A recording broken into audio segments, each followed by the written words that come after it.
So here we are now for round number 3 in Australia. And this time I really put in a lot of time in the simulator as I really wanted to make it into Q2. So without further ado, let's begin with FP1 as we make our way out of the pits. And I try my best to push the car to its limits as I just go out and set up a banker lap and to see where I'm at. The recharge was on for this lap and I think I left it on by mistake, but we'll just see where my pace is at with this lap. I want to get comfortable at low speeds anyway, before I allow the boost to take over, as you know, sometimes it can be a bit overwhelming. But anyways, in the real life session, in Australia, it was interesting to say the least, because it was decently tricky for some drivers going off track at turn 9 and 10, such as Hamilton, Fernando, Max Verstappen, along with a few other drivers. In AC, it was quite stable, but that is what I get as there is no laser scan version of this track available anyway. So the curves and the bumps are basically non-existent. We also had Albon crashing into the wall, bringing the red flag. Luckily, I don't have to have a red flag in my session. And Carlos Sainz back after his surgery. I think we already know what happened next, but that's for later in the video. So Lando Norris was actually the one who set the fastest time, and although my laps were quite slow, I wonder if the conditions that I selected really match close enough to the real thing, but hey, it is what it is. It's a video game. But my fastest time was actually 1:19.359 in lap 5. Again, not super quick, but enough to put me in the top 15, so not too bad. As I continued to push more and more every session, I thought I was getting into some kind of groove, but unfortunately I messed up and ended up into the wall. So that's the end of this practice session. I was pushing way too hard, and yeah, alright, I forgot. I had the AI running on this one, and they did not know how to drive on this track. They were making a mess of things. My frame rate was better, so I think it was maybe due to Bahrain that the frame rate was actually struggling in VR, but it may be also because I'm using less of them. But I'm just gonna use the AI maybe on some occasions on FP1, but not on FP2. And speaking of which, now we are here in FP2. This time, no AI for a smoother experience. And again, let's just say the team rebuilt the car in record time for FP2. And in real life, this time Charles Leclerc was actually the fastest. Nice. Ferrari, I'm not gonna lie, had a pretty decent season in 2024. And throughout this practice, Logan Sargent was lucky not to also put it into the wall like Albon, and still some teams had trouble keeping it together. At the end, compared to my times on FP2, my fastest lap was a 1:17.9 in lap 32. But again, giving my team some work to do at the end of practice, at 5 p.m., literally at the end, I lost it and damaged the rear wing. The crash wasn't bad, but I really should dial it down. Sadly, when I put the car back into gear, I tried to do the spin thing, but I did it all wrong, and that is just the goofiest way of damaging the front wing element. How embarrassing.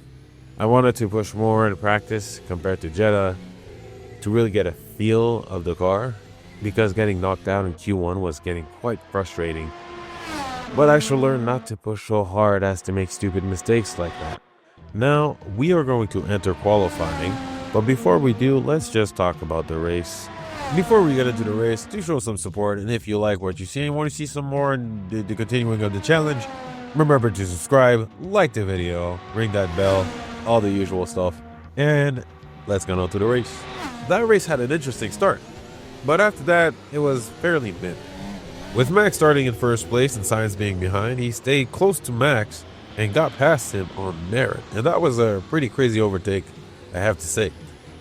Ferrari actually had a lot of pace this season, in multiple occasions coming close to winning the Constructors' Championship, but always finishing second, or worse.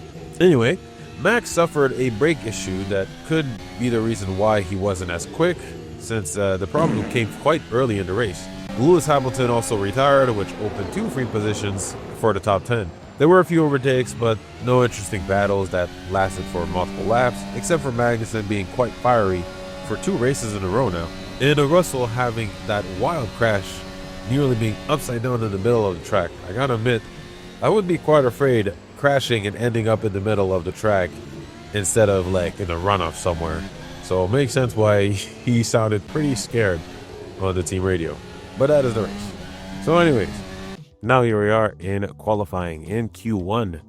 And with the car feeling as good as it was, we are aiming to make it through Q2 and hopefully not crashing out. I know this track and I know the car's limits.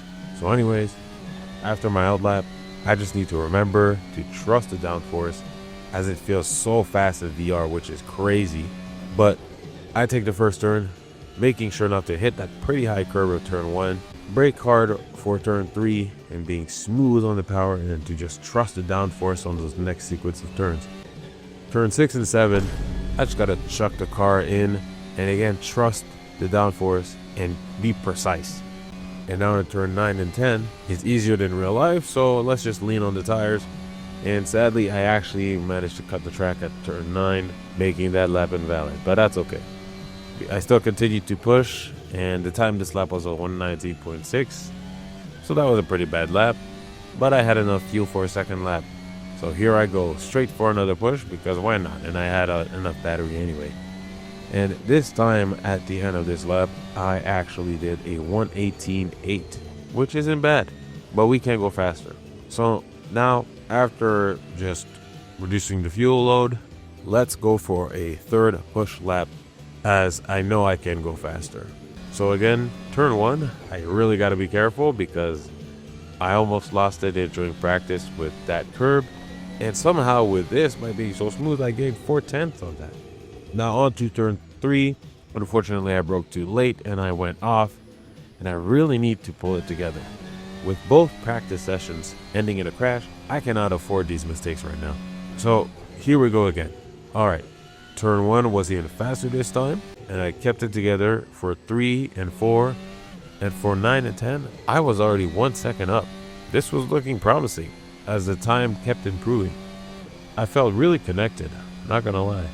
And going to the last turn, I was 1.3 seconds up for a time of 1:17.4. Well, this isn't bad at all.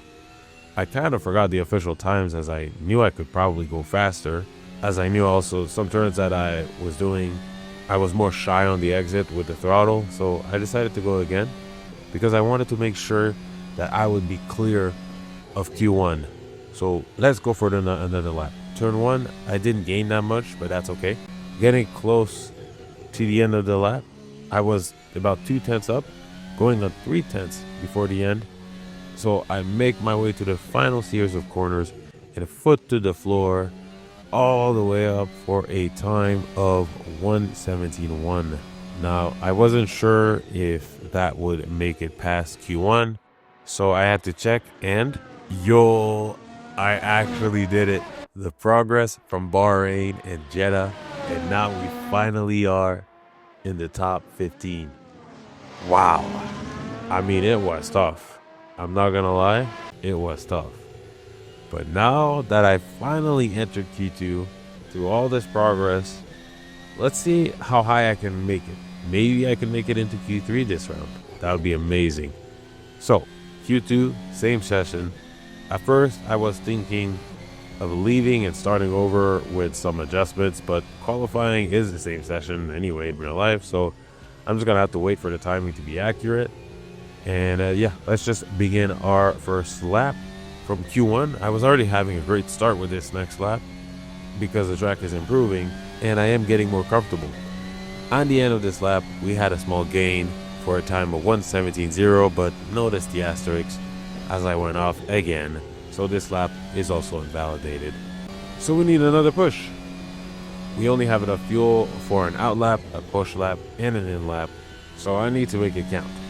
Again, we start with a green delta, and this time for this lap, let's stick to most of this lap so you can at least see a bit of the speed. And remember, it felt quite a bit faster in the headset, as when we fly past some sponsor boards, it really feels like you're going so fast. So throughout this lap, I'm not gaining too much. I'm not, it's not the whole 10th, it's almost, but we're still in the green. still positive, so there's still hope for this lap to be good. And on top of that, it's not going to be invalidated this time around. So on approaching turn 9 and 10, just leaning on the tires, I lost a bit of time here, so I guess I pushed a little too hard on the tires. But you know, there's still some time that we could gain on the final sector. So here, for the final series of turns, I managed to gain all the way up to 1/10, now 2/10 up, and almost 3/10. Are we gonna get 3/10? No, I lost some time, unfortunately, but I just keep my foot to the floor all the way to the line to set a lap time of 1:16.944. Not bad. But when I looked at the timings to see if I passed Q1, I knew that this time set right now was not good enough. So I just knew if I want to make it to Q3, I need to go again. So final lap, final push. I need to go all out and throw caution to the wind. Maybe it will pay off. So here we go again for the final push as I attack the curb, and unfortunately, I crashed the car in an absolute spectacular manner. I should have avoided that curb at all costs instead of just winging it. That is a rookie mistake. And in real life, obviously, the team would be very unsatisfied. If they could rebuild the car for the race, the car would for sure not feel the same, and my race would be very difficult. But hey, wait a second.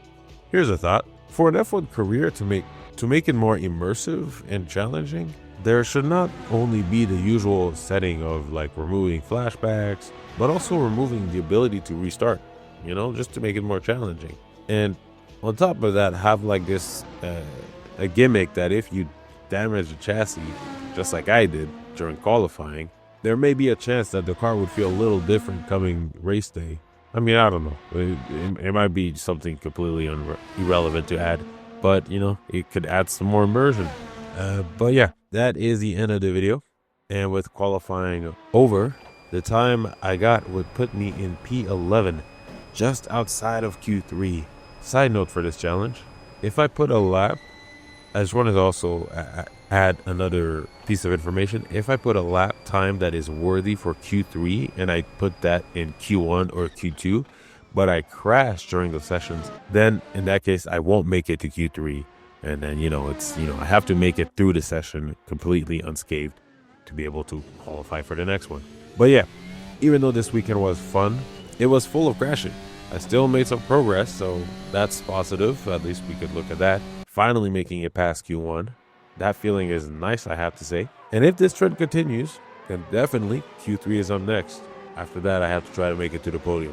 So that's the end of this video. If you liked it and you wish to see the next round and my next try, please subscribe and like the video to show some support. And I will see you in the next round, in round 4 in Suzuka. Goodbye.